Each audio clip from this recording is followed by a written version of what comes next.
पवित्र हो रहे हो। लेकिन जो आगे का ज्ञान है, जो टॉप लेवल का ज्ञान है, उसे मूल ज्ञान बोलते हैं। कबीर साहब का आने का मकसद पवित्र ज्ञान समझाना नहीं था। पवित्र ज्ञान बिना कबीर साहब के भी चल रहा था। पवित्र ज्ञान में क्या क्या आ जाता है? ये मंत्र जंतर, पूजा पाठ, हवन यज्ञ, ये परिक्रमा करना, नदियों में स्नान करना, ये सब पवित्र ज्ञान में आता है। कबीर साहब को पवित्र ज्ञान देने की ज़रूरत नहीं है, वो पहले से ही चल रहा है। कबीर साहब इस पवित्र ज्ञान से आगे जो मूल ज्ञान है वो समझाने के लिए आते हैं। जो धर्मदास जी को समझाया भी था, उन्होंने बोला भी था कि धर्मदास मेरी लाख दुहाई, ये मूल ज्ञान बाहर ना जाई। पवित्र ज्ञान तुम जग में भाखो और मूल ज्ञान गुप्त कर राखो। यानी धर्मदास जैसे एक ब्राह्मण पवित्र ज्ञान को भाग भाग के तीनों देवों का, देवी देवताओं का प्रचार करता है। क्या करता है ब्राह्मण? देवी देवताओं का प्रचार करता है। ब्राह्मण ही है जो राम जी की पूजा करवाता है, कृष्ण जी की पूजा करवाता है, हनुमान जी की पूजा करवाता है, देवी देवताओं के नाम जपवाता है। इसी प्रकार तुम भी पवित्र ज्ञान भाखो, यानी तुम भी एक कथा सुनाओ लोगों को। कौन सी कथा? अनुराग सागर की कथा। अनुराग सागर की कथा में क्या बताया है कि एक परमात्मा है जिससे आगे काल और माया ये प्रकट हुए, और उसके आगे तीन गुण यानी रजोगुण, सत्वगुण, तमोगुण, ब्रह्मा विष्णु महेश जी प्रकट हुए। यानी ब्राह्मण भी एक कथा सुना रहा है और धर्मदास जी भी एक कथा सुना रहे हैं। ब्राह्मण की कथा का सार कहाँ तक आ जाता है? देवी देवताओं तक, ब्रह्मा विष्णु महेश जी तक, या ब्रह्म और माया तक। यहाँ पे खेल खत्म हो जाता है ब्राह्मण का। अब इससे आगे नहीं बता सकता वो। अब इससे आगे कौन बता रहा है? इससे आगे धर्मदास जी बता रहे हैं अनुराग सागर ग्रंथ में। जब आप पढ़ेंगे तो आपको पता लगेगा कि उसमें ब्रह्मा जी, विष्णु जी और शंकर जी के माता पिता और दादाजी का भी जिक्र है। आज जो YouTube पे आप देखते हैं कौन विष्णु की माँ है, कौन ब्रह्मा का पिता है, ये सारे दोहे जो बोले जाते हैं कि शंकर का दादा कौन है, हमको दे बता, ये सब उसी अनुराग सागर ज्ञान में से, अनुराग सागर ग्रंथ में से निकाल के ये दोहे बने हुए हैं। कोई ऐसा ग्रंथ नहीं है जो ब्रह्मा जी के दादाजी का, शंकर जी के दादाजी का जिक्र करे। केवल एक ग्रंथ है अनुराग सागर, और वो किसने लिखा है? वो धर्मदास जी ने लिखा है। और धर्मदास जी को वो ज्ञान कहाँ से प्राप्त हुआ? वो कबीर साहब ने बताया है। यानी कबीर साहब उस मूल ज्ञान को लेके आए थे। मूल का मतलब होता है जड़। जैसे पेड़ ऊपर से भले आपको दिख रहा है 3 टहनियाँ, 4 टहनियाँ, 4 शाखाएं, हजारों पत्ते, हजारों फल, लेकिन जब नीचे उतर के जाओगे तो जड़ आपको एक ही मिलेगी। तो जड़ यानी जहाँ से शुरुआत हुई है। तो कबीर सागर में अनुराग सागर जो पार्ट है उसमें परमात्मा से यानी सत्य से, सतपुरुष से शुरुआत करवाई गई है कि अगर आपने सृष्टि का अंत करना है, जन्म मरण का खेल खत्म करना है, तो वहां पहुंच जाओ जहां से शुरुआत हुई है, वहां जाके मुक्ति हो जाएगी। तो उस मूल यानी उस जड़ का ज्ञान दिया गया, उल्टे पेड़ का ज्ञान दिया। गीता में भी बताया गया कि उल्टे पेड़ को जो समझा दे वही सतगुरु है। उल्टा पेड़ यानी जड़ ऊपर और फूल पत्ते नीचे, तना नीचे। तो ये एक सांकेतिक ज्ञान है। यानी पहले तो उल्टा पेड़ खोजना पड़ेगा, उल्टा पेड़ है कहाँ, समझाएंगे तो बाद में। पहले उल्टा पेड़ दिखाना पड़ेगा, उल्टा पेड़ है कहाँ। और जब उल्टा पेड़ समझ में आ जाए कि उल्टा पेड़ कहते किसे हैं, फिर तुम जड़ भी खोज लोगे उसकी, क्योंकि उल्टे पेड़ की जड़ नीचे नहीं होती है, उल्टे पेड़ की जड़ ऊपर होती है। तो उल्टा पेड़ कहाँ है? इस दुनिया में सारे पेड़ सीधे हैं। उल्टा पेड़ केवल भेदी गुरु जानता है कि वो उल्टा पेड़ कहाँ है, और उसको पता है जड़ कहाँ है, उसको पता है मूल कहाँ है। तो उल्टा पेड़ कहाँ है? ये बैठा है उल्टा पेड़। ये जो तुम्हारी काया है यही उल्टा पेड़ है। इसी उल्टे पेड़ को खोल देना है, इसी उल्टे पेड़ को समझ लेना है। यानी जब इस पेड़ को उल्टा कर दिया तो सबसे नीचे कौन है? सबसे नीचे गणेश जी हैं। हमारे मूल चक्र पे गणेश जी विराजमान है। अब उससे ऊपर उठो तो वहां पर ब्रह्मा जी हैं स्वाद चक्र पे। अब उससे ऊपर उठो, क्योंकि ऊपर की तरफ जाना पड़ेगा। अगर पेड़ सीधा है तो जड़ नीचे है, नीचे की तरफ जाना पड़ेगा। जड़ खोदने के लिए क्या करना पड़ता है? ऊपर को देखोगे क्या? नीचे देखना पड़ रहा है, जमीन में गड्ढा करना पड़ रहा है। लेकिन पेड़ उल्टे की बात आ गई है तो नीचे की तरफ नहीं देखना है, ऊपर की तरफ जाना है। तो पहले गणेश जी, फिर ब्रह्मा जी, फिर विष्णु जी, फिर महेश जी, फिर आदि शक्ति कंठ में, फिर आज्ञा चक्र में निरंजन। ऐसे करते करते आप जड़ तक पहुंच जाओगे। जड़ भी मिल जाएगी आपको, ऐसी बात नहीं कि नहीं मिलेगी। लेकिन जड़ केवल पता लगने से वहां तक नहीं पहुंचा जा सकता। किसी ने बता दिया हमसे दीक्षा लेके कि नितिन दास यहां जड़ बताता है, चलो ठीक है बता दिया, लेकिन पहुंच नहीं सकते, पहुंच नहीं सकते। काला पानी में बैठे बैठे किसी को याद आ गया कि दिल्ली में मेरा घर था, याद आ गया, कोई बात नहीं, लेकिन पहुंच नहीं सकता। क्यों? साधन नहीं है। इसी प्रकार जड़ का पता लग जाने पर भी कोई वहां पहुंच नहीं सकता जब तक उसको साधन नहीं मिल गया, उसको गुरु के द्वारा चाल नहीं बता दी गई, कौन सी चाल से पहुंचेगा। अगर कोई भी गुरु आपको पौड़ी दर पौड़ी लेके जा रहा है, पहले गणेश जी के लोक में जाओगे, वहां कलिंग जाप का जो इकट्ठा हुआ है धन वो दे दोगे। फिर ब्रह्मा जी के लोक में जाओगे, वहां पर जो मंत्र जाप की तुम्हारी कमाई है वो दे दोगे। फिर विष्णु जी के लोक में जाओगे, कमाइयां ही बंटवाता रह जाएगा वो तुम्हारी। ये महा अज्ञान है।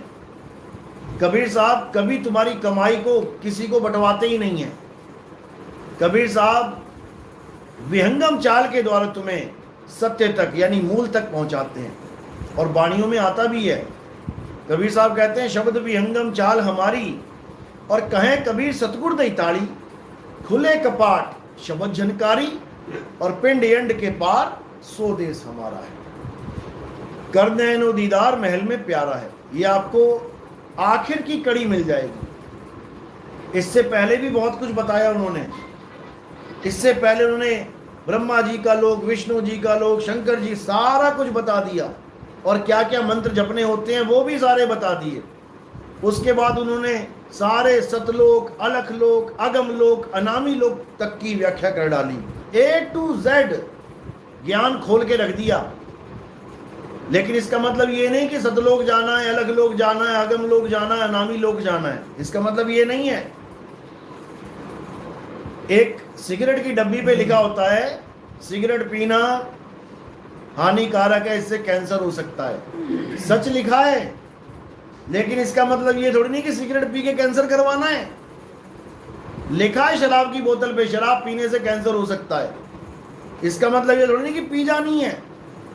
इसी प्रकार कबीर साहब की वाणी में लिखा है कि सतलोक है, वहां पे सतपुरुष है, उसके इतने हजार सूर्य जितना प्रकाश है। अलख लोक है, वहां अलख पुरुष है, उसके इतने लाख सूर्य जितना प्रकाश है। अगम लोक है, अगम पुरुष है, इतना करोड़ सूर्य जितना प्रकाश है। अनामी लोक है, अनामी पुरुष है, उसका अनंत प्रकाश है। इसका मतलब ये नहीं है कि वहां जाके प्रकाश देखना है, इसका मतलब ये नहीं है कि उन लोकों में जाके घुस जाना है। सारे लोकों की व्याख्या करने के बाद क्या कहते हैं कि अनामी लोक तक भी अगर तुम पहुंच जाते हो किसी ऐसे गुरु की शरण में जाके जो तुम्हें पौड़ी दर पौड़ी लेके जा रहा है, कहते तब भी तुम काल के जाल में रह गए, क्योंकि ये अनामी लोक भी काल ने बनाया है। समझो, अनामी लोक की महिमा गाने के बाद क्या बोलते हैं? काया भेद किया निर्वारा, ये सब रचना पिंड मंझारा, माया अवगति जाल पसारा, सो कारीगर भारा है। यानी ये जितना कहानी मैंने तुम्हें सुना दी है, पूरी काया की पूरी सृष्टि रचना सुना दी है, यहां धुर तक पहुंचकर भी तुम माया के जाल में अटके रह जाओगे, क्योंकि ये पसारा ही माया का है। काया भेद किया निर्वारा, ये सब रचना पिंड मंझारा, और माया अवगति जाल पसारा। अब और क्या बोलें? बता दिया माया का जाल है, फिर भी नहीं समझ में आ रहा, फिर भी कह रहे नहीं यही रास्ता है। अरे आदि माया कीनी चतुराई और झूठी बाजी पिंड दिखाई, अवगति रचना रची अंडमाही ताक प्रतिबिंब डाला है। यानी उसने प्रतिबिंब यानी नकल दिखा दिखा के लोगों को, साधुओं को, भक्तों को भरमा दिया। अब कैसे छूटेंगे इस भ्रम से? जब गुरु, सच्चा गुरु मिल जाएगा, पूरा गुरु। तो क्या बोले गरीबदास जी, पूरे गुरु के लक्षण क्या हैं? गुरु के लक्षण कहूं अचल विहंगम चाल, यानी जो गुरु तुम्हें विहंगम चाल नहीं दे पा रहा है। विहंगम चाल यानी ना तो उसमें गणेश जी का लोक आएगा, ना महेश जी का लोक आएगा, ना ब्रह्मा विष्णु का किसी का लोक आएगा, ना किसी दुर्गा जी का लोक आएगा, ना ही काल का ब्रह्म लोक आएगा। सीधी टिकट, सीधे धुर की टिकट कट जाएगी आपकी। जैसे एक जहाज में चढ़ते हो, अमेरिका जाना है तो दिल्ली से चढ़ा और सीधे अमेरिका उतर गया। बीच में कितने देश आ जाएंगे, आपको किसी का नाम लेने की जरूरत नहीं है, आपको किसी में एंट्री करने की जरूरत नहीं है, डायरेक्ट विहंगम चाल। तो इसी को कह रहे हैं कि सतगुरु के लक्षण कहूं अचल विहंगम चाल, यानी जब सतगुरु मिल जाएगा तो तुम्हें अचल तक पहुंचने के लिए विहंगम चाल पकड़ा देगा। अचल तक पहुंचने के लिए, यानी कि जब तुम वहां पहुंचोगे तो तुम चल नहीं सकते, तुम अचल हो जाओगे। अचल यानी स्थिर हो जाओगे, एक जगह रुक जाओगे, फिर तुम्हारा हिलना डुलना बंद हो जाएगा, फिर तुम्हारा आना जाना बंद हो जाएगा। क्योंकि परमात्मा का यही गुण है कि आवे न जावे, जन्मे नहीं मरे, सो निज पीव हमारा हो। यानी जो आता और जाता है, जो अचल नहीं है, उसको हम परमात्मा नहीं कहते, उसको हम परमात्मा नहीं कहते। परमात्मा अचल है। गीता अध्याय 2 24वां श्लोक, हे अर्जुन, ये आत्मा अछेद्य है, वहां पे लिखा है आत्मा, वहां परमात्मा नहीं लिखा है, वहां परमात्मा नहीं लिखा है। लेकिन जो ज्ञानी पुरुष है वो उसके गुणों से समझ जाएगा कि ये किसकी बात चल रही है। दो प्रकार की आत्मा बताई है, एक जीवात्मा और एक परमात्मा। दोनों के पीछे आत्मा शब्द लगा है। जैसे दो लोग हैं, बाप बेटा, एक का नाम है धीरज मिश्रा, एक का नाम है नीरज मिश्रा। धीरज मिश्रा जज है और नीरज मिश्रा वकील है। हैं दोनों मिश्रा जी। जब भी लोग उनको मिलते हैं, और मिश्रा जी क्या हाल है, दोनों को मिश्रा जी कहेंगे। लेकिन जब बात चलेगी कि कौन सा मिश्रा जी, तो बस ये पूछना है कौन से मिश्रा जी की बात कर रहे हैं। मैं जज की बात कर रहा हूं, तो जज की बात आते ही वो कौन बन गया, वो बाप बन गया। और कोई कहे मैं वकील की बात कर रहा हूं, तो वकील की बात सुनते ही वो बेटा बन गया। हैं दोनों मिश्रा जी, हैं दोनों आत्मा, जीव आत्मा, परम आत्मा। जैसे ही हम कहेंगे जीव आत्मा, अब उसका गुण क्या है, वकील का गुण क्या है, वो जज के सामने खड़ा होकर दलीलें देता है। और जज का गुण क्या है, वो दलीलें सुन के उसके बाद फैसला देता है। दोनों का गुण है। वकील फैसला नहीं दे सकता कभी, जितना मर्जी जोर लगा ले, और जज फैसला देता है। तो दोनों के गुण अलग अलग है। हैं दोनों मिश्रा जी, हैं दोनों आत्मा, जीवात्मा परमात्मा। अब जीवात्मा का गुण क्या है, जो आता और जाता है वो जीवात्मा है। जो हिलता डुलता है वो जीवात्मा है। जो 84 में भ्रमण कर रहा है वो जीवात्मा है। और परमात्मा कौन है, जो अचल है, जो आता जाता नहीं है, जो सदा स्थिर रहने वाला है, उसे परमात्मा कहते हैं। उसी की व्याख्या अध्याय 2 में दोनों तरह से दे रखी है, जीवात्मा की भी और परमात्मा की भी।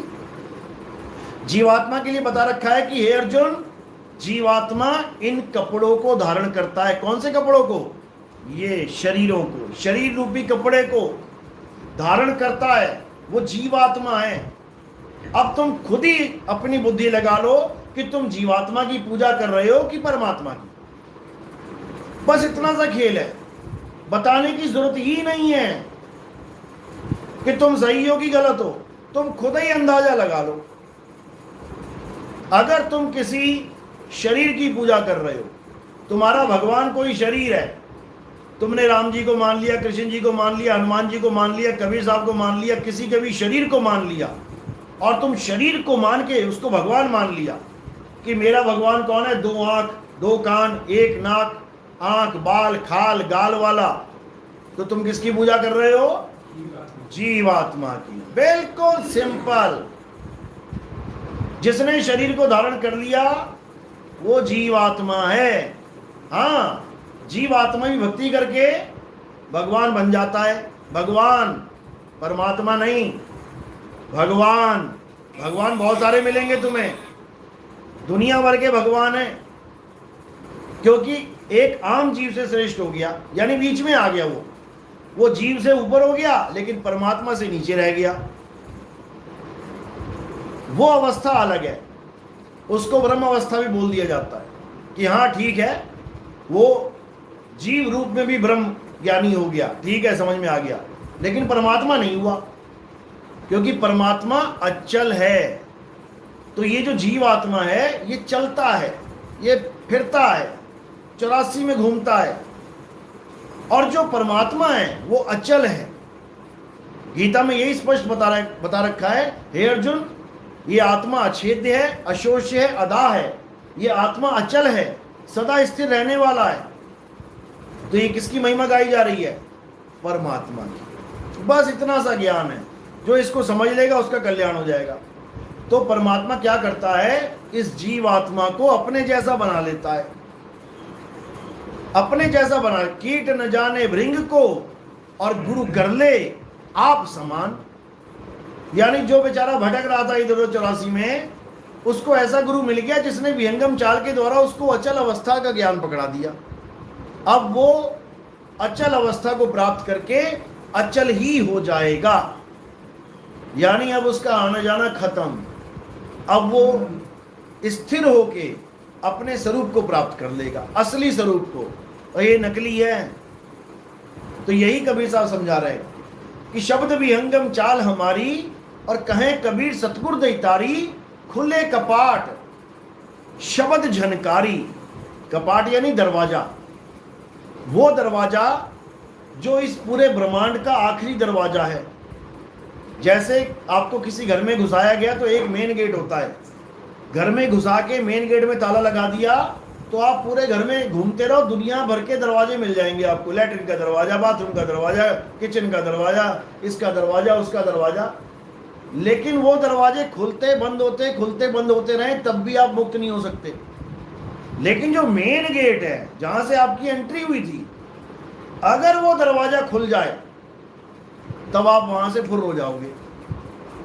तो गुरु यही दरवाजे की चाबी देने आता है, और उसकी चाबी क्या है? विहंगम चाल ही उसकी चाबी है। यानी जैसे ही आपको विहंगम चाल का ज्ञान हो जाएगा, समझ लो चाबी मिल गई। अब उसको लगाना है, बस आपने लगाते रहो। जैसे ही मालिक की दया होगी, कड़क करके खुल जाएगा वो। और जैसे ही खुलेगा तो वहां क्या मिलेगा? वहां कोई आदमी खड़ा नहीं मिलेगा कि ये परमात्मा जी आ गए। वहां कोई 2 आंख और 2 कान वाला बंदा नहीं मिलेगा तुम्हें कि ये परमात्मा है, अब चंवर करूं जाके मैं। ऐसा कुछ नहीं है। गरीबदास जी कहते हैं अपनी वाणियों में, जो मेरा परमात्मा है उसकी ना आंख है, ना पेट है, ना पीठ है, ना कंधे हैं, ना हाथ है, ना पैर है। उसका कोई देह नहीं है, वो शब्द रूप है। गरीब पुरुष कबीर ने देह धरा नहीं कोय, शब्द स्वरूपी रूप हैं, घट घट बोले सोए। वो कह रहे हैं मेरे परमात्मा ने कोई देह धारण नहीं करी है जो मैं उसको देही मान के बैठूं। तेरी और मेरी वजह से वो ज्ञान देने के लिए गुरु बन के आए हुए हैं। उनका स्वरूप ये नहीं है जो हमें दिखाया जा रहा है, वो शब्द स्वरूपी रूप हैं, और घट घट बोले सोए। हर घट में विराजमान होके वो बोल रहे हैं। इसीलिए बोलते हैं चाम के महल में बोलता राम है, तू राम और चाम को चीन भाई। हमने राम को छोड़ के चाम को पकड़ लिया है। मेरे गुरुजी आदमी हैं, मेरे गुरुजी औरत हैं, मैं आदमी का नाम जपूंगा, सत कबीर सत कबीर सत कबीर। मैं तो औरत का नाम जपूंगा, राधे राधे राधे राधे। कबीर साहब यही समझा रहे हैं हे धर्मदास, तुमसे कहूं मैं नाम विचारी, और ना वो ज्योत ना पुरुष ना नारी। जो परमात्मा का असली नाम है वो ना तो स्त्रीलिंग है और ना ही पुल्लिंग है। स्त्रीलिंग और पुल्लिंग किसका नाम है? शरीरों का नाम है। हमें शरीरों का नाम जपवाया जा रहा है, हमें शरीरों में उलझाया जा रहा है। हमें आत्मा का ज्ञान चाहिए, लेकिन हमें भगवान भी शरीर ही बताया जा रहा है। तो करे क्या? फंस गए शरीर में। और हजारों बार कबीर साहब ने ये समझाने की कोशिश करी कि मैं शरीर नहीं हूं। गरीबदास जी महाराज की वाणी आती है, हम हैं शब्द शब्द हम माही, हमसे भिन्न और कछु नाही, शब्द न बिन से देही, और कहें कबीर हम शब्द से नहीं। यानी मेरा जो असली स्वरूप है वो शब्द स्वरूप है। अब कौन सा शब्द? शब्द तो हिंदी के हैं, पंजाबी के हैं, उर्दू के हैं, फारसी के हैं। तो इसमें से कबीर साहब कौन है? ये इन शब्दों की बात नहीं चल रही है। इन शब्दों के द्वारा तो नाम रखे गए हैं। किसी ने रख दिया कबीर, किसी ने रख दिया राम, किसी ने रख दिया श्याम, किसी ने रख दिया कुछ और। इन अक्षरों के द्वारा तो इन शब्दों को बनाया गया है, नामों को। स्वरूप को नहीं बना सकते ये शब्द।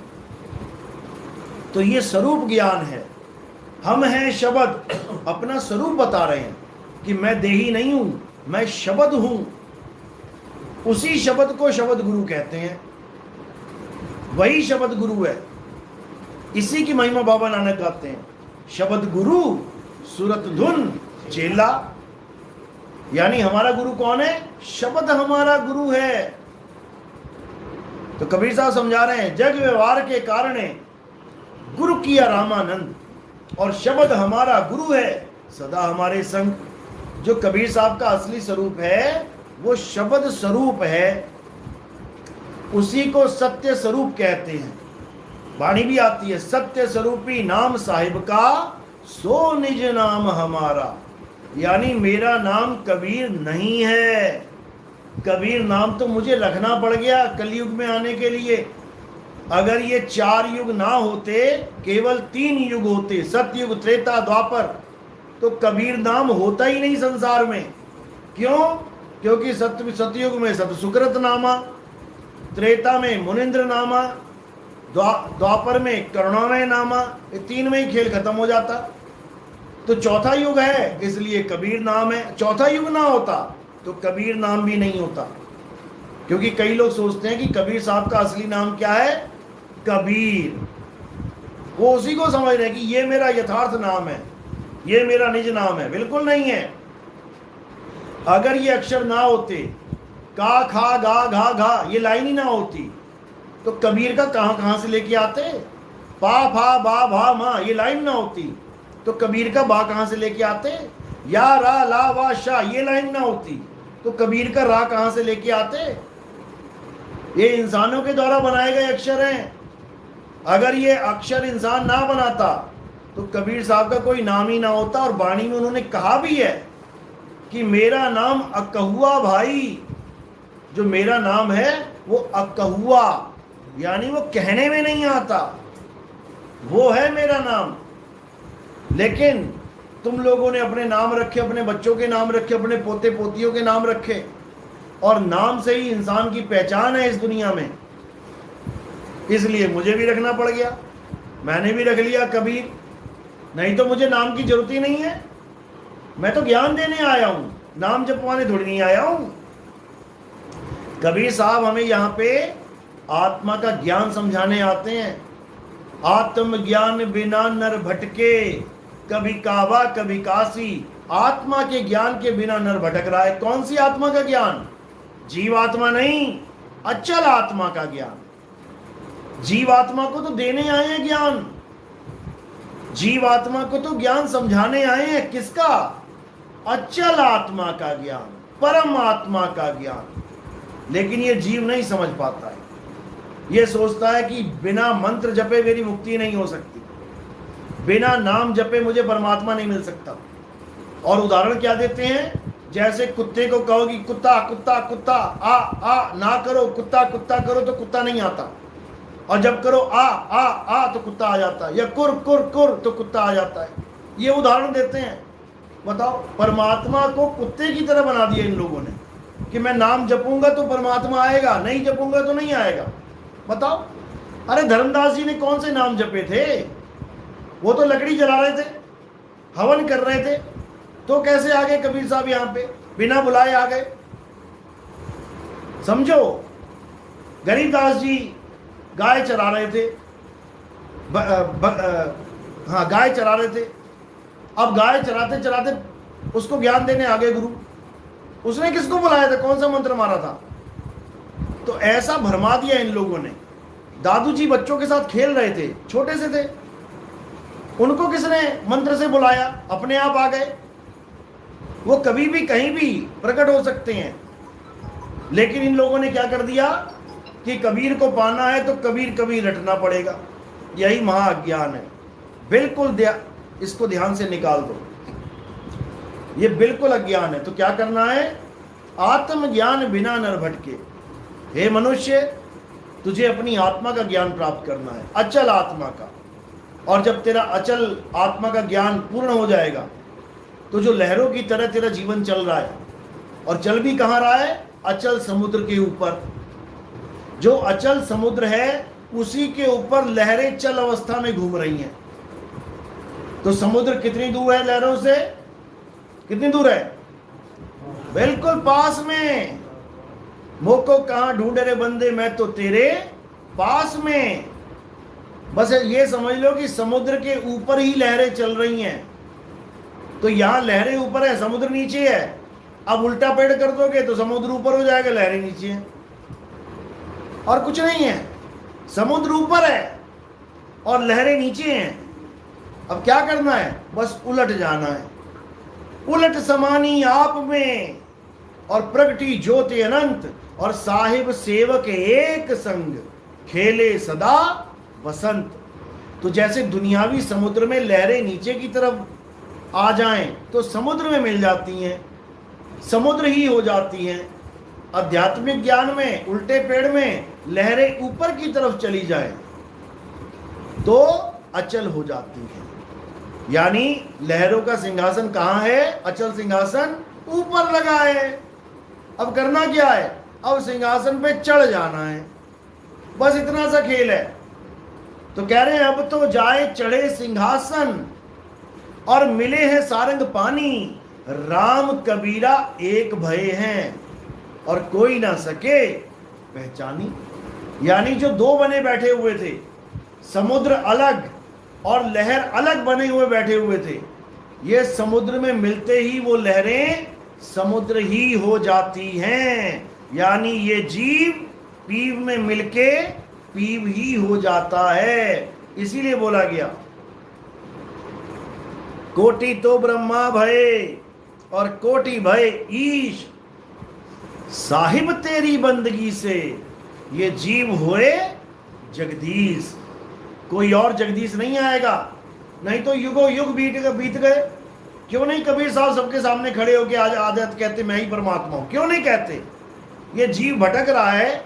अरे सामने आदमी गायब हो जाए, दोबारा आ जाए, दोबारा गायब हो जाए, वहीं माथे टेक देगा हर इंसान कि यार ये कौन आ गया जो गायब भी हो जाता है। क्यों नहीं आ रहे हैं? क्योंकि वो 1000 बार गायब हो चुके हैं, 1000 बार प्रकट हो चुके हैं।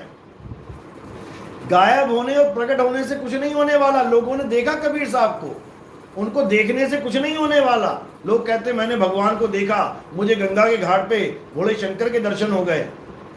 कई लोग ऐसा कहते हैं। उससे क्या हो गया? उससे क्या फर्क पड़ गया? तू फिर वहीं का वहीं है, तो फिर भी नाम जाप नहीं छूट रहा है, फिर भी नाम जपने में लगा है, तो भगवान के दर्शन करके भी क्या फायदा हुआ? वही नाम जाप पहले कर रहा था, भगवान के दर्शन करने के बाद भी वही कर रहा है, तो फर्क क्या रहा? जब परमात्मा के दर्शन होते हैं तो पुराने वाले सारे नाम छूट जाते हैं, पुरानी सारी पूजाएं छूट जाती हैं, हर चीज खत्म हो जाती है। लेकिन कौन से दर्शन? उस आदमी के दर्शन नहीं। काशी में कबीर साहब प्रकट हुए, हजारों लोगों के सामने खड़े हुए, तो क्या पूजा पाठ छूट गई उनकी? उनको देखने से पूजा पाठ छूट जाएगी क्या? बिल्कुल नहीं। उनका ज्ञान प्राप्त करके उनका असली स्वरूप प्राप्त करके ये सब छूट जाएगा, ये सब खत्म हो जाएगा। तुम्हें ना किसी मंत्र की जरूरत पड़ेगी, ना किसी पूजा पाठ की जरूरत पड़ेगी, ना गंगा जमुना स्नान की जरूरत पड़ेगी। तुम्हें कुछ करना ही नहीं पड़ेगा। बस क्या करना पड़ेगा? गीता अध्याय 3 17वां श्लोक, हे अर्जुन, जो अपनी आत्मा में रमण करते हैं, जो अपनी आत्मा में संतुष्ट हैं, जो अपनी आत्मा में तृप्त हैं, उनके लिए कोई धार्मिक कर्म कर्तव्य लागू ही नहीं होता। ऐसे छूटता है सब कुछ, ऐसे छूटेगा। जब आत्मा का ज्ञान मिलेगा तो सारे कर्तव्य छुड़वा दिए जाएंगे। अब कोई मंदिर नहीं जाने की जरूरत, अब कोई मस्जिद गुरुद्वारे चर्च जाने की जरूरत नहीं, अब कोई पूजा पाठ हवन यज्ञ करने की जरूरत नहीं, अब कुछ नहीं करना। क्या करना है? पूरे विश्वास के साथ जो गुरु ने ज्ञान दिया है उस पे अटल हो जाना है, 100% विश्वास के साथ। अगर तुम्हारा विश्वास 99.9% है तो क्या होगा? तुम्हारा जन्म बर्बाद हो जाएगा। 100 रुपए की टिकट है और तुम्हारे पास 99 रुपए 99 पैसे हैं, डाल के देख लेना मशीन में, क्या होगा? टिकट निकल आएगी क्या? कभी नहीं निकलेगी। वो कहेगा 1 पैसा बचा है, अब ढूंढो, मांगो लोगों से, तब जाके पूरे होंगे। इसी प्रकार कबीर साहब का ज्ञान क्या है? पूर्ण विश्वास का ज्ञान है। कहें कबीर सुनो भाई साधो, मैं तो हूं विश्वास में, अंधविश्वास में नहीं। कि कोई पत्थर का पुजारी भी आके हमें बोले जी मैं भी पूरे विश्वास के साथ भक्ति करता हूं, तो उसको पूछो कहां विश्वास किया तूने? तेरा पत्थर पे विश्वास है मुझे पूरा। अरे पत्थर अपने गले नहीं बचा पा रही है, हजारों करोड़ों की ठगियां हो गई बड़े बड़े मंदिरों में। अभी राम मंदिर में देखो क्या चल रहा है मामला।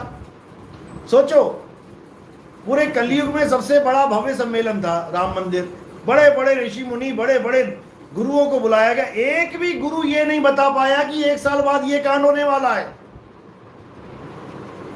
और बड़े बड़े अंतर्यामी गुरु बने बैठे हैं, बड़े बड़े भक्ति वाले गुरु बने बैठे हैं, और अपने वाले गुरु भी पहुंचे हुए थे।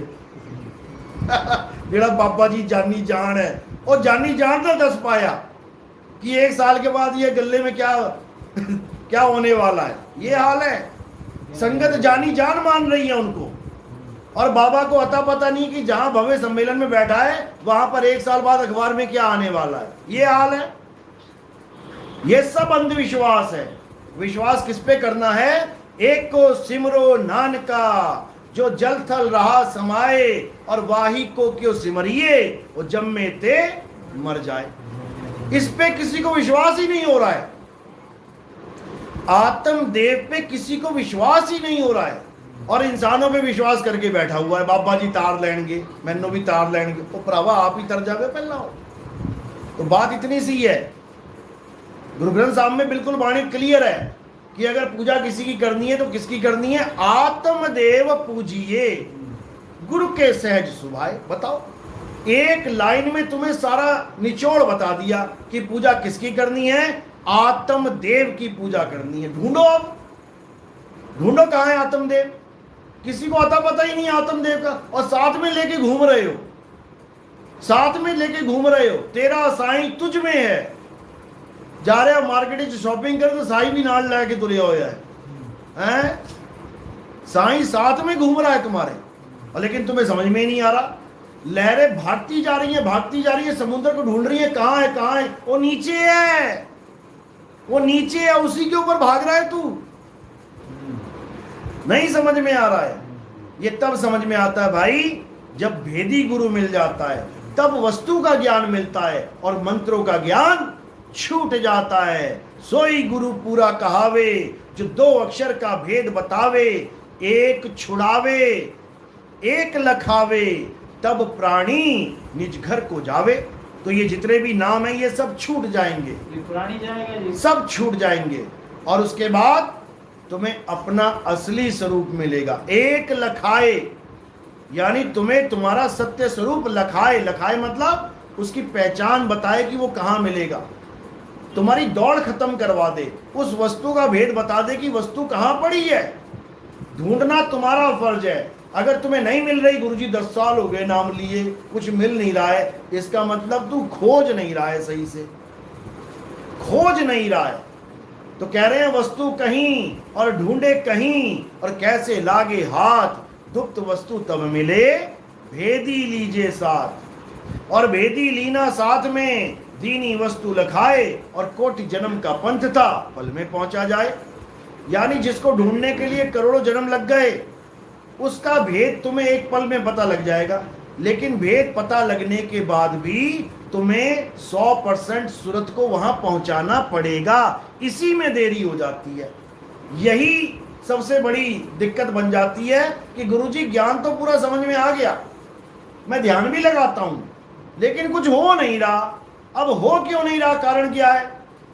क्योंकि सूरत फंसी संसार में, तासे पड़ गई दूर, और सूरत बांध स्थिर करो, आठों पहर हुजूर।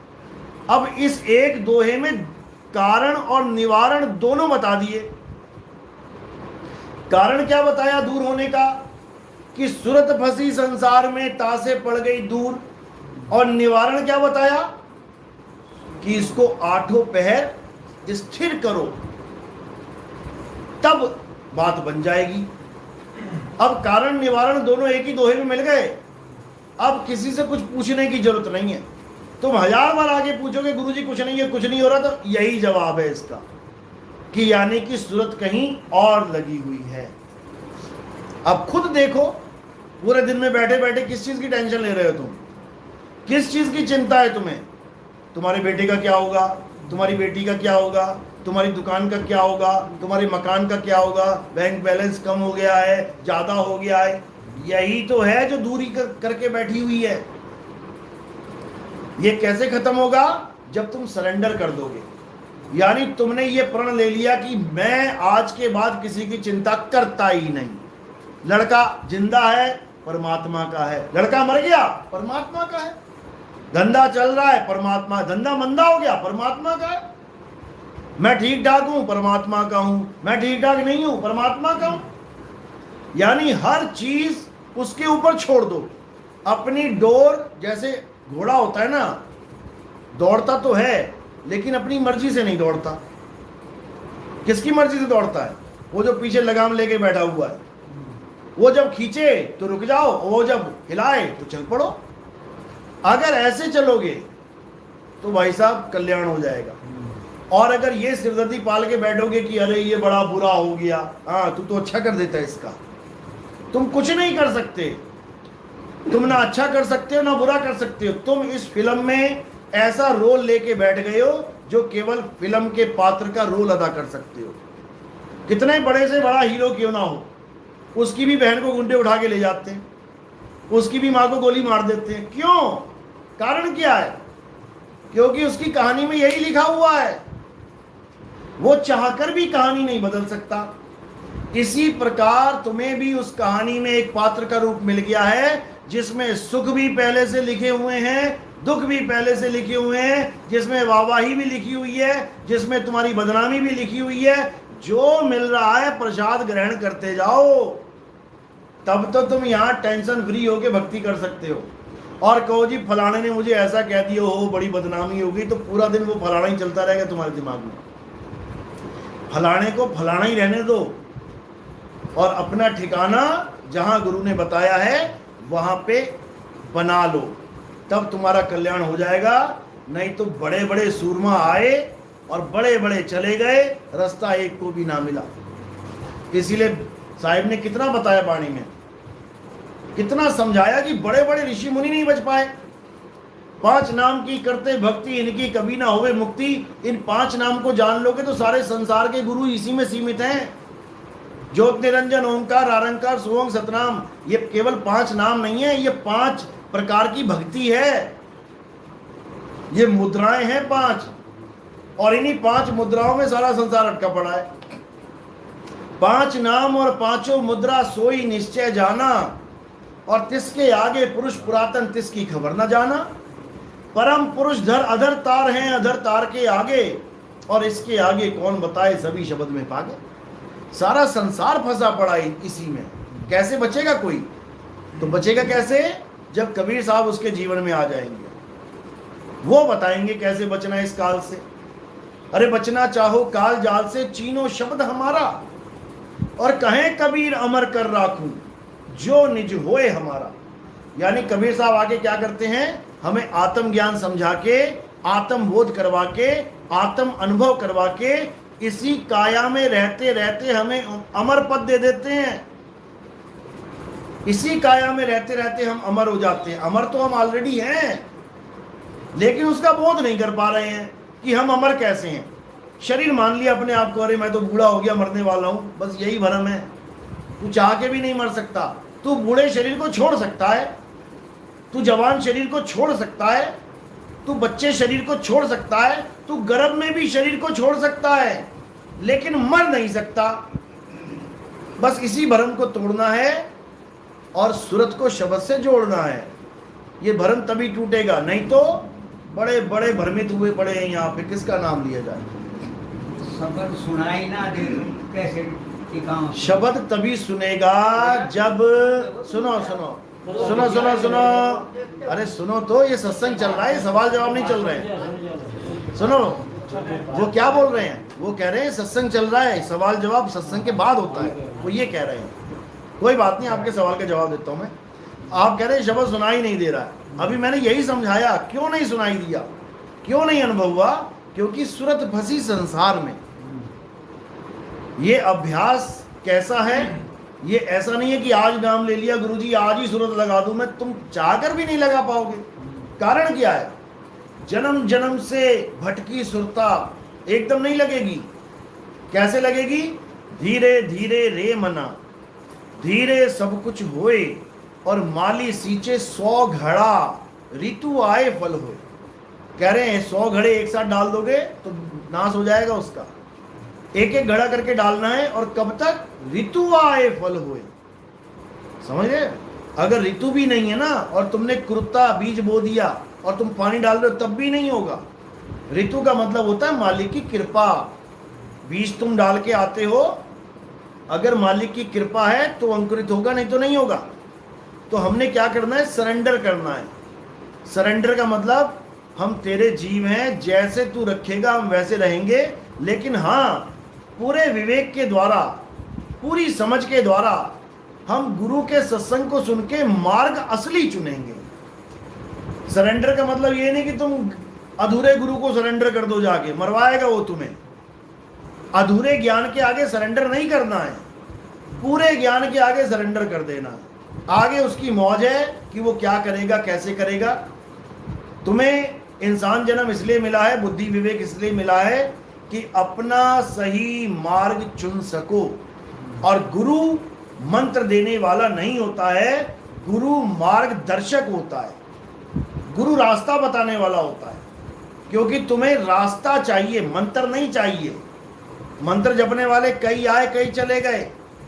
कबीर साहब कहते चले गए, तंत्र मंत्र सब झूठ है, इनमें न भर में कोई, और सार शब्द जाने बिना कागा हंस ना होए।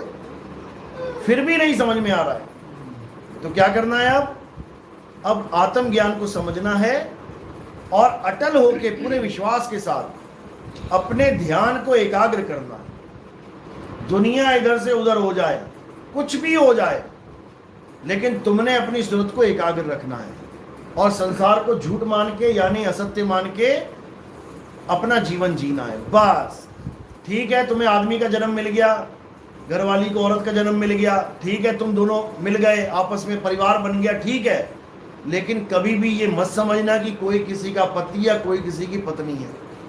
अगर तुम्हारी मृत्यु ये सोच के हो गई कि ये मेरी बीवी है, ये मेरा बच्चा और मैं मर रहा हूं, तो भाई साहब दोबारा बीवी बच्चे बनने के लिए तैयार रहना।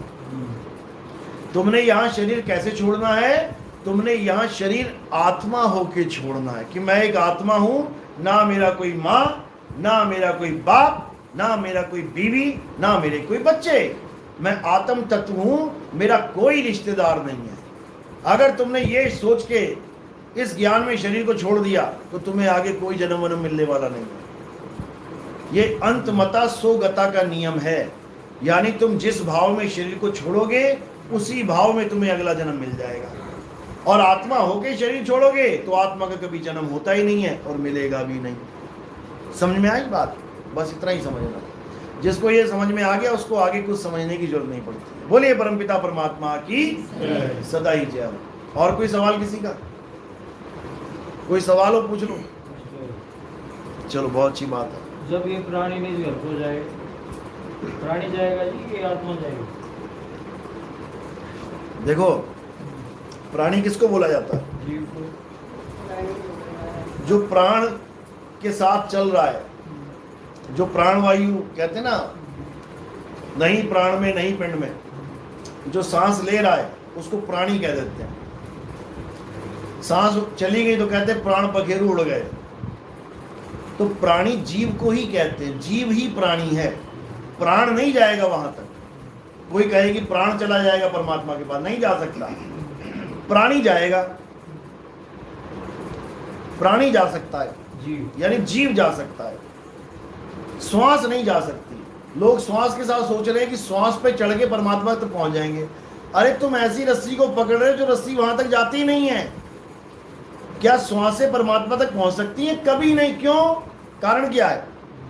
क्योंकि श्वास प्रकृति का अंग है, श्वास वायु का अंश है। ये जो तुम वायु ले रहे हो ना, यही श्वास बनी हुई है। ये खून जो है ना, यही पानी का अंश है। ये 5 तत्वों का अंश है। तो 5 तत्व परमात्मा तक नहीं पहुंच सकते। 5 तत्व कहाँ लीन होंगे? 5 तत्व में ही लीन होंगे। इनकी दौड़ कहाँ तक है? जहां से इनकी शुरुआत है। 5 तत्वों से अलग हुए हैं, 5 तत्वों में लीन हो जाएंगे। तो परमात्मा तक कौन पहुंचेगा? जो वहां से आया है। मुझे खोल बताओ, ये जीव कहाँ से आया? तो जीव कहाँ से आया है? मालिक के घर से आया है। यही जा सकता है वहां पे, और कोई नहीं जा सकता। चलो अब आरती का समय है। आरती कैसे करते हैं बताइए? फूल सिर के ऊपर रखने हैं। हाँ पूछो कौन? हाँ बोलो। सतनाम सतनाम। दूसरी दीक्षा नहीं ली मैंने।